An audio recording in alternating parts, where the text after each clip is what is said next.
Partner of Brad Simpson, the husband of Suzanne Simpson, has been arrested on felony charges. What we've learned overnight in the case. Plus, please pack your patience because we are seeing phenomenal numbers of voters. Can't say that enough. Early voting is off to a hot start here in Bexar County, but where does your ballot go after you vote? We're going to give you an inside look at the process.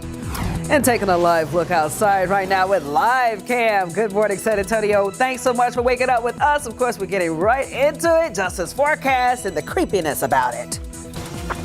Live from KSAT 12. Good morning, San Antonio starts right now. Yes, definitely creepy. I don't like this. Anytime I think of fog, I think of the Thriller video. Yeah. So, I like that. Yes. a little fog. Yeah. I don't like this hot weather. It's a little scary for me. Yeah, that is creepy too. So let's get right to Justin Horn to tell us all about it. Put a bow on this. But hey, the thing is, if it's foggy, I get your point. But if it's foggy, it's got to be like cold. I know. So it's false advertising. This is the right kind of fog. Right. The Halloween fog. Anyway, temperatures this morning don't feel so bad. 66 here in San Antonio, 65 in Converse. These numbers are a little bit cooler because we're not seeing clouds that we saw yesterday. But what we are seeing, again, is a little bit of that patchy fog that Jaffney was alluding to. Well, Grange down to about a mile visibility there. See you later. Oh, come back. There you are. There we go. Victoria's down a little bit. Gonzales is down a little bit. And so is New Braunfels is down there.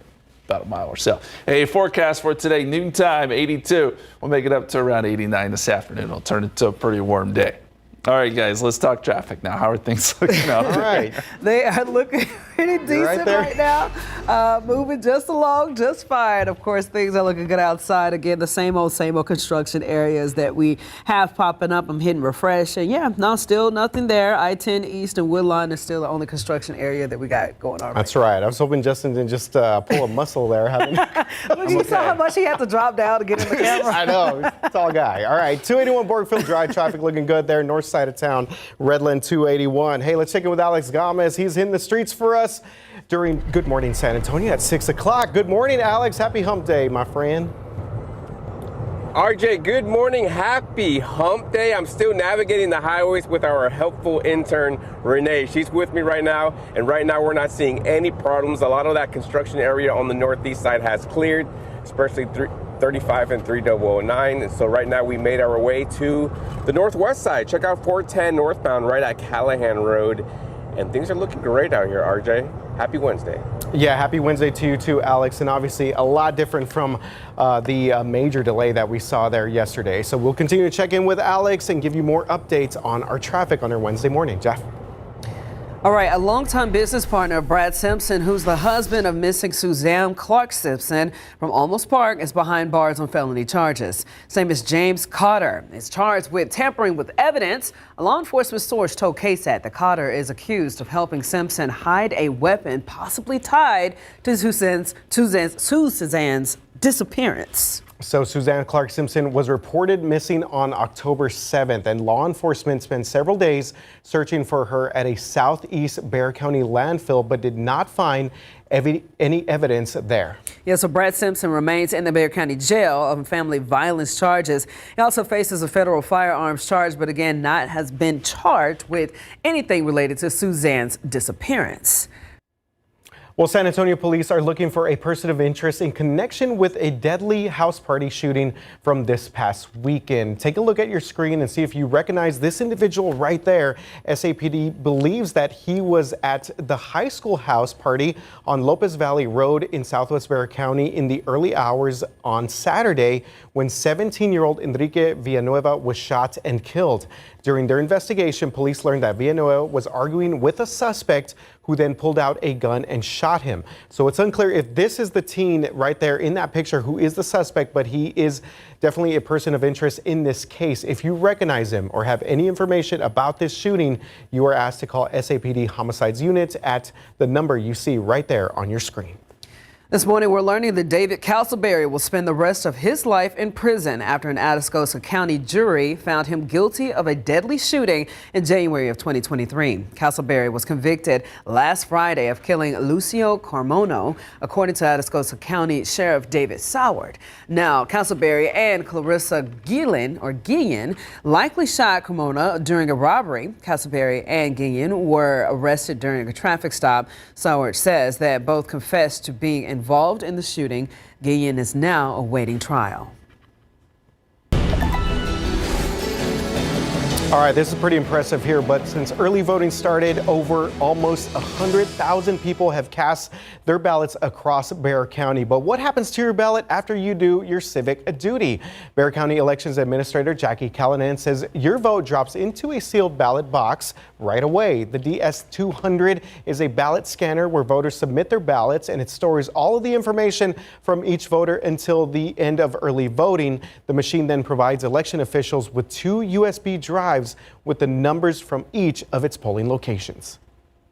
The officials at the end of early voting break the seals, bring those into us in a sealed container.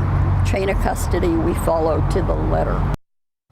All early voting USBs have to be taken then to the elections office, but on election day, those USBs can be taken to one of 5 regional sending locations, so election officials don't have to drive to the downtown office, and this cuts down on the time to get those numbers in. We ensure that those USBs are properly handled and sealed correctly. We trust our officials. We have hardy people with us, and they make those, they're our watchdogs. They do it, they participate in it, and we have poll watchers that are available. They can come in. Callanan adds that there are several other checks and balances, such as nightly tallies of people at the polls and how many ballots were actually submitted. So again, Bexar County voters have 51 polling locations to choose from during the early voting period of the November 5th election. Today, they're open from 8 a.m. to 6 p.m. Almost, again, close to 100,000 people have already gone out. Early voting runs from November 1st until November 1st. Polling locations include schools, libraries, churches, and community centers. We have a complete list and a map of all the locations right now on our website, KSAT.com. San Antonio Water System is about halfway done installing their new smart meters for all of its customers, and it can read your water use right down to the hour. Gary Berger tells us the new meters come with perks and the potential to put a kink in your hose. It takes just a few minutes to swap out the old SAWS meter with a new digital one. Deshae Richardson's neighbors got theirs Tuesday, and she's waiting for her turn. I'm excited. I hope this is growth in our environment and for us as homeowners. SAWS installed its 300,000th smart meter on Tuesday, on track to get more than 610,000 in the ground by the end of next year, about a year earlier than expected. So it will be all customers, again, any customer that we currently have an account with. The meters don't just give you a monthly total. They can tell you how much you're using every hour, which can help catch leaks early. SAWS says with these new meters, they can let you know about leaks that are happening of as small as 5 gallons an hour. That's more than 800 gallons a week, though, that with the old meters, you wouldn't know about until your bill came due. On the other hand, it's also pretty easy for them to tell if you're watering on the wrong day. But SAWS says it's only sending gentle reminders to potential violators it finds through the meter data. I think to some of our viewers, it's going to sound a little bit like Big Brother from SAWS. Well, again, right now it's just general reminders. And that's, again, where we would leave it right now. And a spokesman said they will never use the data as the only reason for a citation. A violation would also need to be seen in person. Garrett Berger, KSAT 12 News. All right, Garrett, breaking it down right there. Well, looking ahead, the Children's Heart Foundation is hosting their annual family-friendly walk. This is happening next Sunday at 8 a.m. at Morgan's Wonderland Sports. The event supports the foundation's missions to fund research for congenital heart defects. You can read more about all of these events on our website, ksat.com. All right, time now is 6:09 and 68 degrees outside. Still to come before 6:30. It's almost time for Spurs basketball. What you need to know before year 2 of Wemby era starts tomorrow night. All right, cannot wait for that. Okay, so some unfortunate news here, and switching gears after the break. E. coli linked to McDonald's has at least 49 people sick in 10 states. We're going to look at any potential cases here in the Lone Star State. Let's take a look outside real quick. Good morning, San Antonio. How y'all doing? Of course, it's time to wake up. And if you're getting up with us, thanks so much for joining us right here. So much more ahead, including that forecast and your morning commute. Next. 6:13, welcome back to GMSA. Well, topping your morning headlines, a baseball name that many San Antonio fans may recognize. Legendary Dodgers pitcher Fernando Valenzuela has died. Valenzuela pitched in the majors for 17 years and was a 6-time All-Star. The Mexican-born pitcher rose to stardom with the LA Dodgers from 1980 to 1990. That's where he sparked the cultural phenomenon known as Fernando Mania. El Toro Valenzuela also played for the Angels, Cardinals, Phillies, Orioles, and the San Diego Padres. Valenzuela was just 63 years old. And one more note, he played his Double-A baseball here with the San Antonio Dodgers in 1980, who basically are also the San Antonio Missions. The Los Angeles County District Attorney says that he plans to make a decision in the next few days on whether to seek resentencing in the case of Eric and Lyle Menendez. The Menendez brothers were convicted of murdering their parents in 1989. They never denied killing their parents, but say that they acted out of self-defense after years of sexual abuse by their father. They're serving life without the possibility of parole. Well, a story getting a lot of attention here. The former CEO of Abercrombie & Fitch has been arrested on charges related to sex trafficking. Mike Jeffries and 2 other associates were arrested on Tuesday. The federal indictment alleges that they ran a sex trafficking scheme between 2008 and 2015. They're accused of recruiting men who wanted to become models for the company, then giving them drugs, alcohol, and Viagra at sex-themed parties. And the Centers for Disease Control says the E. coli food poisoning linked to McDonald's quarter-pounder hamburgers has gotten at least 49 people sick in 10 states. As of this morning, none of those cases are in Texas. However, 1 person has died and 10 others had to go to the hospital. Infections were reported between September 27th and October the 11th. All right, let's get a check of the roads right now because we do have an incident that just popped up a little while ago. This is going to be on the eastbound lanes of Loop 410 at Starcrest. So you remember yesterday, 410 and Broadway. Obviously, we had, unfortunately, a deadly accident out there that completely shut down the westbound lanes of 410. This morning, we're looking at 410 East at Starcrest. The only incident that we're seeing right now, and it's blocking 1 main lane. So we'll continue to keep an eye on that. Jeff. All right, let's head out to Alex Gomez to see exactly what our roadways are looking like from his perspective. How you doing, Alex? Good morning, Japhanie. We're also hearing of another incident on the far north side right now. 1604 eastbound, right at the 281 interchange. It's going to be right before Gold Canyon Drive. So it just turned out. We're going to go see what we can find. But right now, this is going to be 21 North, right next to the airport. No issues here. But again, we'll let you know what we see on the far north side, Japhanie. All right, Alex, thanks so much. Of course, we'll keep track of that throughout this morning. You can sing it? Just ask. Just ask Justin. Oh, you put it to the Thriller theme. I like that. Yep. That is good. And by the way, you saw there on Alex's shot, there are some clouds starting to roll in. We may see a little bit of fog, so just keep an eye out for that this morning. Let's jump right into the question. How much of the Edwards Aquifer water do we use for consumption? So there's a ton of water in the Edwards Aquifer, okay? What percentage of it do we actually use for drinking water, our lawns, and all that sort of thing? Is it 50%, 35%, 15%, or 5%? So far, 35% is mine. Think about it. We'll reveal the answer next half hour. Yes, the Edwards Aquifer is a big player in our forecast, or a big player in what we do here around South Texas. So that's why we posed the question. And speaking of the aquifer, today's level is at 625.7. Okay, when you compare that to other all-time lows, obviously during the drought of 1957, we got down to 612, won't be that low. And we showed this graphic yesterday, but we are now back down to where we were in August of last year, which was a very low number, 625.7. If it falls a little bit more, we'll be moving into some territory that is not so good. We'll have to keep a very close eye on the springs, make sure they keep flowing, And, right now, drought restrictions were still stage 2 for SAWS customers. And that is we're not hearing any indication that would change. But we've got to keep that in mind. This drought is no joke.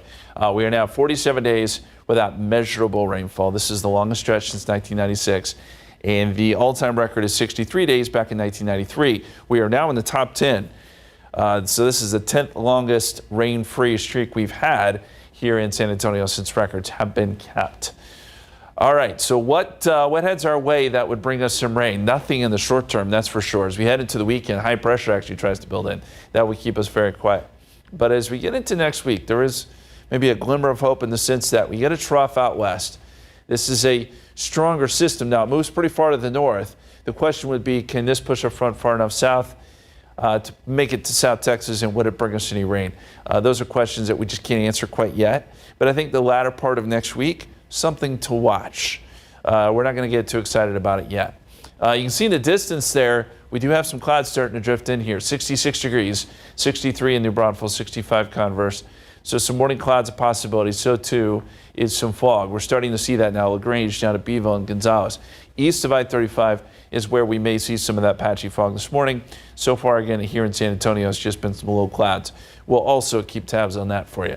10 a.m., 74. Noontime, 82. We go up to 89 this afternoon. We will see sun later today after these morning clouds clear out. And then tomorrow, 88, 89 Friday. Basically status quo here across the board. Although we did add in a 10% chance of a shower on Tuesday. Again, things may start to shift a little bit middle part of next week into late next week. And I know Halloween is, Wednesday next week? So far, it looks like it is going to be quiet, but if anything changes, we'll let you know. Okay, I did not think that was came out a little weak, didn't it? That was good, though. Yes, a lot of people are going to make it. I did like last year. Hey, there we go. It was a graveyard smash. Wow. Look at this. We need to create an album. We do. Okay. Here we go. It is 6:19, 66 degrees outside. All right, up next before 6:30, we are getting you ready for our big game coverage, game of the week. Check out the New Braunfels Unicorns taking on Smithson Valley. We're going to tell you what these Unicorns are saying ahead of Friday's showdown in district play. When your child has moderate to severe eczema, it's okay for them to show off. Show off their clearer skin and noticeably less itch with Dupixent. Because children 6 months and older with eczema have plenty of reasons to show off their skin. With Dupixent, the #1 prescribed biologic by dermatologists and allergists, they can stay ahead of their eczema. It helps block a key source of inflammation inside the body that can cause eczema to help heal your child's skin from within. Serious allergic reactions can occur that can be severe.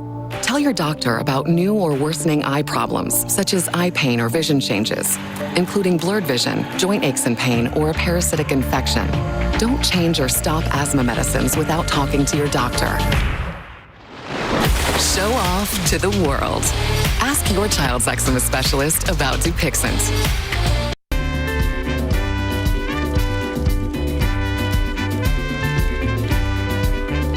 Ofrenda means offering, and on November 1st, these altars welcome back our loved ones to the world of the living. They're built with many pieces and parts, and each of them has a specific purpose.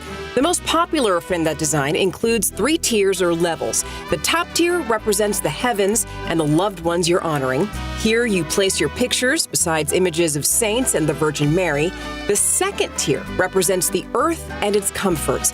This is where you place offerings of their favorite food and drinks, including favorite objects from their life. The bottom level is the entrance. This is a place for spirits to cleanse themselves after their journey and their visit. This level also represents the bounty and beauty of earth, symbolized by corn, pumpkins, beans, and marigolds. Like the people they represent, each ofrenda is unique in its own way.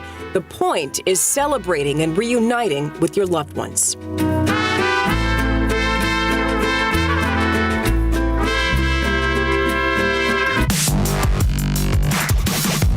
Boom, Boom, boom. Got the pace going here. District races heating up on the gridiron. That's why our game of the week on Friday night is a good one between the New Braunfels Unicorns hosting the Smithson Valley Rangers. So the Unicorns are 5-2 overall this season and 3-1 in the district. New Braunfels had their 4-game winning streak snapped last Friday against the Piper Warriors. So now the Unicorns will take on the Rangers in a key district matchup that could decide a playoff spot. Well, I think it's huge, especially after this last week, after a loss. I think it's huge. It's a huge test for us to bounce back, and that's the word of this week is bounce back and get after Smithson Valley this week. Yeah, I think we just got to go into it, forget about last week. Take what we can, learn from it, and then move on and just put all of our energy and knowledge on this game. All right, so it's Coach Larry here on them Smithson Valley Rangers at New Braunfels Friday nights at 7 o'clock. The Rangers ranked number 9 and the Unicorns ranked number 11 in KSAT's top 12 rankings. All right, opening night of the 2024-25 NBA season has come and gone, but the Spurs make their big debut tomorrow. Hey, saving the best for last. Let's you know go. what I mean? Yeah, San Antonio will travel up I-35 for their highly anticipated opener against the Dallas Mavericks. So the Spurs win line, their total line here is set at 35.5 wins, which is 14 wins better than how the Silver and Black finished last year. The jump in expectations aligns with the jump from that guy right there, Rookie of the Year. Victor Wembanyama is expected to take his game the next level in year 2. So tip-off is this Thursday at 6:30 p.m. up there in Dallas. Our sports crew, Larry Ramirez and Mark Mendez, will be on site getting you ready for all the action starting later today. So stay tuned for our coverage right here on KSAT 12. Let's go, Spurs. Let's go. Love that. Yes. You know, Bleacher Report released this animated short where they called it The Age of Wembanyama. They made him into this, like, alien-type figure. Oh, well, Space Jam. Okay, 6:26 right now, 66 degrees outside. All right, still ahead at 6:30. You might have heard of the word Doomscrolling, and most of us are, get this, actually pretty guilty of this. We're going to tell you how you can stop the bad habit before it affects your health. And our KSAT Community Hurricane Relief Phone Bank yesterday was a huge success, thanks to all of you, of course. And look at the final tally of donations to help those affected by the hurricanes in the Southeast. And before we go to break, we do have a crash out here in the north side of town. Alex Gomez hitting the streets for us in Drive Cam. We're going to check in with him to get the very latest out there. We'll be right back. This morning on GMSA, a 17-year-old accused of killing a manager at a San Antonio Sonic this summer was captured by U.S. Marshals. We'll tell you where and what could happen next. Plus, testimony will continue this morning on the murder trial that started over petting a dog, while attorneys for the accused shooter are claiming self-defense. But first, we're going to go ahead and get to our top story this Wednesday morning. 2 more charges for the husband of the Olmos Park woman who's been missing since October 7th. Brad Simpson is accused of tampering with evidence and having prohibited weapons. That's in addition to the other charges that he's facing that aren't related to his wife's disappearance. That's right. The Texas Rangers and the Olmos Park Police Departments have also arrested a second person in connection with the Suzanne Simpson missing person case. This is one of Brad Simpson's associates. His name is 65-year-old James Cotter. You see a picture of him right there, and he's also in jail. He was arrested for tampering with evidence during the missing person investigation for Suzanne. Now, searches for her are ongoing and in around Olmos Park. Law enforcement officials have searched near the Simpsons' homes and in a landfill near where her husband's car was previously been spotted. Texas Rangers and DPS are assisting Olmos Park police in the search for Suzanne, since Olmos Park has rarely experienced violent crime over the last decade. So we did some fact-finding here. According to the FBI's Uniform Crime Reports, Olmos Park police have not reported any incidents of homicide or rape in over 10 years. Police say that Brad Simpson, though, is still not cooperating with this investigation. All right, before we get to weather, we'd like to say again, good morning. Of course, Wednesday, October the 23rd. It is hump day and we've made it. Yes, halfway through the work week. We appreciate you guys hanging out with us this morning. We are just 8 days away from Halloween. That is hard to believe. It don't feel like it, though. Justin has a forecast that got some people covering their eyes a little bit this morning. There's no doubt about it. Well done. Well done. Yeah, and we're getting closer to the Halloween forecast. We're still not there yet where we can talk specifics, but I do think that late next week we may start to get some changes in the weather pattern. That's a great thing because you know what? It has been really warm. And if it's not going to get cold, at least we have some beautiful views. Let's take you out to Uvalde. This is the Milky Way Venus with the windmill in the foreground, and that's beautiful. That's just west of Sabinal there out at a ranch. We appreciate it. It is a beautiful, beautiful shot. And let's look at visibility this morning. Obviously, there was no fog in that shot, but we are seeing some fog off to the east of San Antonio. LaGrange, Gonzales, Victoria, Beeville, all have seen some lowered visibility. So far, it hasn't been too bad, and we certainly have not seen any fog here in San Antonio, but we'll keep an eye on that. We do have some clouds rolling in. We'll get some clouds early, and then we'll break out into sun this afternoon. 82 midday. We'll reach 89 this afternoon. A look at that long-term forecast is coming up, but let's get over to traffic. Some flashing lights out there, guys. That's right. Justin, taking a look at your traffic authority right now. Thank you very much, Justin. Right now, 281 north at Loop 1604. So that's going to be on the north side of town. TxDOT, reporting that the eastbound lanes of 1604, we have at least one main lane blocked. Right there, again, north side of town, far north side at that very important interchange for our drivers this morning. And again, one main lane blocked on the eastbound lanes.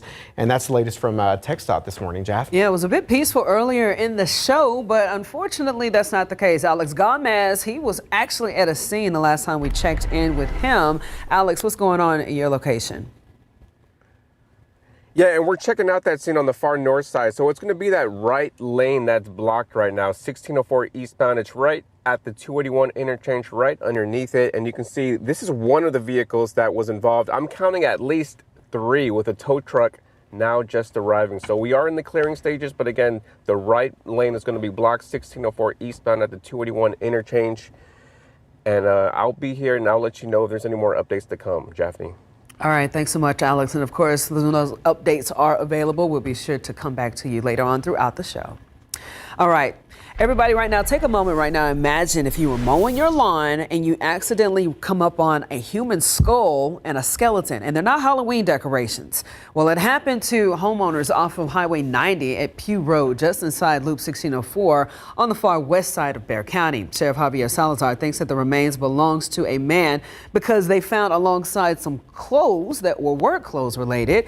He also said that the remains may have been there for years because they were bleached out. Right now, it's unclear how that person died or who it is. All right, a story we've been following for months now. 17-year-old Adaya Namir Roberson was on the run for weeks. You see her right here to my left. She's accused in a deadly shooting of a Sonic drive-in manager right here in San Antonio. But now she's finally in jail after being caught and arrested by U.S. Marshals up in the Dallas area. So again, an ongoing situation here. That shooting happened back on July 7th on Babcock Road. Here's some video of the scene. San Antonio police say that 33-year-old Daniel Shrewsbury was shot and killed after Roberson allegedly tried to pay with counterfeit money. She eventually paid with real money, but then police say that Shrewsbury went outside to take a photo of Roberson's license plate. Joshua Joseph, who was in the car with Roberson, got upset and threatened to assault Shrewsbury. Police say that moments later, Roberson got out of the car and shot Shrewsbury. So that man who was with Roberson, you see him right there, Joshua Joseph, was also arrested. He was taken into custody back in August. Looking ahead, testimony in new Bexar County murder trial will resume this morning. An encounter over petting a dog is at the center of the trial. Jordan Eaton, who was 18 at the time of the deadly shooting back in December of 2021, is facing a murder and aggravated assault with a deadly weapon charge. Prosecutors accuse Eaton of approaching Valentin Gonzalez and his wife Brittany at an apartment complex courtyard on the northwest side. When Brittany pet one of his dogs, Eaton yelled at her and then is accused of pulling out a gun, firing a shot at her. Is it reasonable to shoot and kill her husband, who is defending her life after he has just witnessed his wife be shot at, only for petting a dog? Video of the shooting then shows Valentin Gonzalez punch Eaton and tried to get the gun away from him. He was shot twice and died. Eaton's defense team is claiming that this was self-defense, and what happened before the shots were fired wasn't captured on video. Yeah, some dramatic video there. Well, we have an update from KSAT Investigates. San Antonio ISD's board approved a change to Superintendent Jaime Aquino's contract, but they haven't shared what exactly that is. The vote comes just minutes before midnight on Monday night. This comes less than a week after our KSAT Investigates team highlighted Aquino's personal development coach. That is a perk that he negotiated into his contract with the district. So the district agreed to pay for up to 3 of that coach's trips to and from San Antonio. The district says that there haven't been any expenses tied to that coach. Now, we've requested a copy of the new contract and we'll update you on what's changed. Well, happening today, San Antonio Police Department, they are unveiling and dedicating its newest helicopter to fallen Detective Officer Benjamin Marconi. Marconi died back in 2016 when he was shot outside Public Safety Headquarters. Otis McCain was convicted and received the death penalty back in 2021 in Marconi's death. It's tradition for SAPD's Eagle Unit to honor the lives of fallen officers by placing their initials and the last 3 digits of their badge onto the tail of their aircraft. Today's dedication starts at 9:30 in the morning. We will have coverage on air, online, and also on KSAT Plus. All right, this morning we want to take time to say thank you to everyone who contributed to the hurricane relief phone bank yesterday. We started it at 5 a.m. and ended last night after the Night Beat newscast. In all, Central and South Texas Region Red Cross made over $7,000 in donations. It was also given a $50,000 check from SARMA during the 6 p.m. newscast, bringing the total to $57,690. So their greatest ask was to register new volunteers to help relieve the volunteers that have already been deployed across those 4 states on the southeast part of the country. So during this phone bank, they successfully registered, get this, 42 new volunteers. Thank you again, y'all, for all your participation in helping the Red Cross provide more relief efforts to those affected by hurricanes in the southeast. It was so good seeing a lot of volunteers come out to wake up early and stay super late, and we got the job done. 5 a.m. to 10 p.m. Yep. Yeah. Impressive feat there from the Red Cross and also our volunteers. All right, 6:39 right now, 68 degrees outside. Just ahead is something most of us are guilty of, and it actually has a name. What is doomscrolling, and how the bad habit is affecting people's health? All right, welcome back. It is 6:43, so you do it while you're in bed, while you're standing in line, or waiting in a room. Yeah, so is it this right here? Yeah, and is this right here, and is this right there? Yeah. Wow, you can get right up in it, yes. Sometimes you do it, you don't even know you're doing it. This is called doom scrolling. Doom scrolling, as far as I understand, is when you're kind of unplugging, unwinding, and then just being on your phone, watching videos in succession. Yeah, scrolling through videos on your feed is slowly eroding your mental health. Did you know that? I sure didn't. That's right. Mindlessly watching videos on your phone can increase depression, anxiety, and cause feelings of fear, stress, even sadness. It can also hinder the brain's development. FOMO, the infamous FOMO. Pediatrician Griselda Anguiano specializes in mental health and teaches her own family how to use a timer to limit how much time they spend on electronics. Practicing to say, I'm going to choose to play or I'm going to choose to interact. It's tough. It's tough because, the longer you've been doing it and those habits are tough. Connecting as a family, playing outside or inside with a board game is a starting point to fix the doom scrolling problem. And the relationship is worth it. And sometimes it's being intentional, even if it's just 5 minutes or 10 minutes to say, like, hey, we're gonna play. We're gonna do this now. It doesn't have to be hours. It doesn't have to be, I have to go and spend money and take them somewhere. It could be just in the backyard. It could be on your kitchen table. Being face-to-face and play like this helps our children's brain develop and even helps us teach them how to persevere through challenges, something they'll need in life that can't really be learned from a phone. It's okay if you mess up.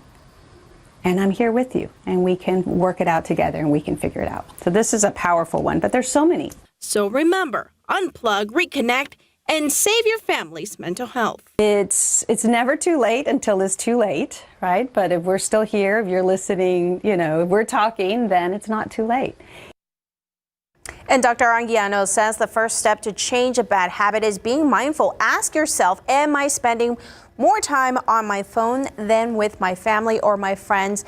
Remember that our kids are learning by example, guys. And I know that you've probably had that. You're sitting next to a friend or your spouse, or with me, my kids, and I'm, checking things on my phone, and I remember they're here. Yeah. I have to put it away. And then sometimes they'll ask me, "What are you doing, Mom?" I'm like, it's You're like busted. Once, it has the same thing. Like if you yawn and somebody else yawn. For example, you in a room or something, and first time somebody picked this up, guess what? Everybody starts picking their phone up because it's like, I guess we're not talking. So we got to put this down. And even if you are having a conversation, and let's say you pick up your phone, I always think about it like you are kind of paying attention, but not really. Yeah. So definitely tuned out. good advice. But it's just bad for your mental health. So that's the bottom line. Well, great tips right there. One video is never just one more video. It is never. It is never. All right, hopefully people aren't scrolling through while they're driving. No, definitely don't want that. Let's head out to the roadways and see what we're looking at right now. RJ, we got a lot of activity taking place right now. That's right. 281 north. We do have a crash out there. This is going to be on eastbound 1604 at 281. So far north side of town for all of my drivers out there in Stone Oak, Hardy Oak, the Sonterra area. You're probably going to see a couple of delays there due to this accident. And we do have Alex Gomez out there in drive cam for us on this Wednesday morning. Alex, what is the latest out there on the far north side? Good morning, RJ. And there's a few vehicles involved in this accident over here on the north side. Again, 1604 eastbound, that right lane is blocked right now because of the accident. And you can see EMS just showing up and just making sure that all the drivers are going to be okay. But if I zoom out again, 1604 eastbound, right at the 281 interchange, the right lane blocked. And right now we're seeing traffic backed up from here all the way back to about Stone Oak Parkway now. And at times they actually close down both lanes just because we do have a tow truck now on scene, and that tow truck needs time to work. So temporarily they do block down both lanes. But again, that's why we're seeing that major backup now. RJ. All right, good information there for our drivers. So if you are headed down Stone Oak Parkway, again, Sonterra, keep this in mind. Probably going to run into some delays out there, far north side of town. Thank you very much for that update, Alex. All right, so it's time to get to this answer that has me stumped. Yeah, I'm lost on this one. My apologies for making your brain hurt on a Wednesday morning, but here we go. So percentage-wise, about how much of the Edwards Aquifer water do we use for consumption?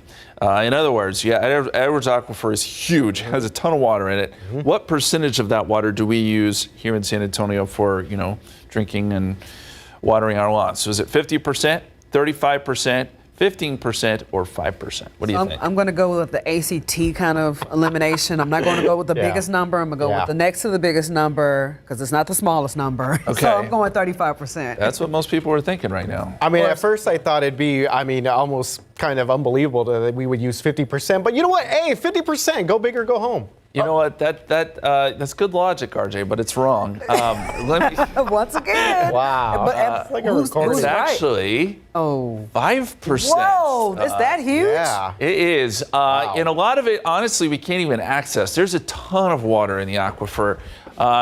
You're talking about in the order of like teraliters here, a ton, but much of which we can't even extract.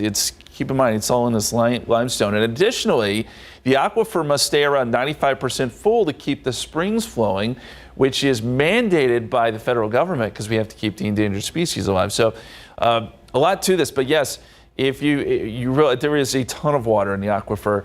And so we're never going to run out, but it's a matter of if we can actually harvest that water. So pretty interesting stuff. The aquifer, though, is down 0.6 of a foot to 625.7. It's at a very low number. So this is at the point where we do have to start thinking about how we are going to conserve that water and keep it at the level that it has to be at. These are low numbers, and the drought has been a big problem. All right, switching gears. I know this seems weird to talk about, but let's talk about the average first freeze. When do we see our first freeze here in San Antonio? Well, typically, if you average it out, it's November 28th to December 4th. But as you get up into the hill country, The average first freeze is October 31st to November 6th. It's a little earlier. We're starting to get into that range. And I will tell you, there is no, and I mean no, freezing weather anywhere in sight. So this is not something we have to worry about yet, but I did want to show you the map, something to keep in the back of your mind as we get a little further into late fall and get into winter. What about any sort of changes? Well, we do have a trough that's going to develop out west as we get into next week. That'll work across the country. That could push a front closer to us by late next week and maybe bring a few rain showers into play. We'll keep you posted. This is Tuesday, and you see that we finally do get some changes. Very quickly, look outside, 66 in San Antonio. We do have some 50s out there in spots, and there is some patchy fog to speak of. But that should go away pretty quickly. We'll lose those morning clouds. We'll get some sun this afternoon. 89 is where we end up. Close to 90 next few days, even going into the weekend. It will be warm. And then next week, maybe some of those changes unfolding late next week. We will keep our fingers crossed for that. All right. Thank you, Justin. Yep. Good stuff there. 6:51, and is that 66 degrees right now? It is. 66. Okay, 66 degrees outside. All right, guys, up next before 7 o'clock, we're talking about scary movies, something we love over here. Why today might be the best day to watch one. And we're taking a live look outside right now. Good morning, San Antonio. We see you moving and going. Thanks so much for starting your day with us. Wrap up of everything coming up next. All right, before you go, today is National Horror Movie Day. Whether Michael Myers makes your skin crawl or Annabelle torments your soul, there's a film for everybody's anxiety. Horror films have been around about as long as movies themselves. And here's a fun fact. They date all the way back to 1886 with the 3-minute French film, The Haunted Castle. Very cool, yes. My favorite scary movies, The Conjuring and the Scream franchise. Very good stuff there. I'm a Misery fan, The Shining. There you go. Stuff like that. Yeah, the stuff from the novels. All right, guys, real quick here, an update because it looks like 1604 eastbound is now shut down right there at Gold Canyon Road. Remember, this was an accident that involved a couple of vehicles out there on the far north side of town. Alex, let's go to him to check out the very latest in DriveCam. Alex, can you give us a quick update of what's going on? Yeah, and I can confirm that these eastbound lanes of 1604 have been shut down for a good 20 minutes now. So you can see right here, we have EMS just attending to all of the drivers. And right now it does look like they might transport somebody. But again, 1604 eastbound is going to be shut down right at the 281 interchange and traffic is backed up. Well, it's starting to reach Blanco Road now, RJ. All right, major backup there. Just how do we feel about Blair Witch? You know, it didn't scare me as much as my parents did. My parents were freaked out by it, but I was like, this isn't good scary. for its time. But good for its time. There is some fog out there. New Braunfels over to Gonzales down to Beeville. Nothing here in San Antonio. And as we look at the extended forecast, we're going to get temperatures up to around 89 this afternoon and warm going into the weekend. I'm also a fan of the Paranormal Activity movie. Yeah, same with my wife. Yeah, she likes a lot of those.